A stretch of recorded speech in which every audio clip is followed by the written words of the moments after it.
জনজাতীয় গৌরব দিবস উদযাপিত বাঙ্গুর্দা আদিবাসী উচ্চ বিদ্যালয়ে শিক্ষক ও শিক্ষার্থীদের নিয়ে জনজাতীয় গৌরব দিবস সগৌরবে পালিত করা হলো বাঙ্গুর্দা আদিবাসী উচ্চ বিদ্যালয়ে।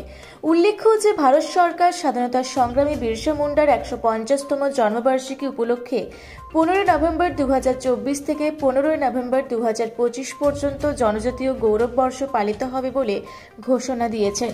সেই সুবাদে বৃহস্পতিবার বিদ্যালয়ের ছাত্রছাত্রী ও শিক্ষিকাগণ নিকটবর্তী আদিবাসী বহুল গ্রামে গিয়ে তাদের রহন সহন সভ্যতা সংস্কৃতি আহার বিহারের খোঁজ খবর নেয়।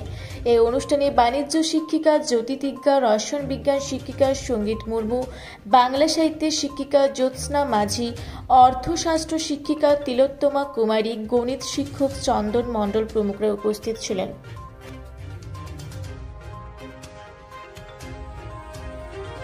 পূর্ব সিংভূম থেকে বিশ্বনাথ মাহাতোর রিপোর্ট, রূপসী বাংলা মিডিয়া।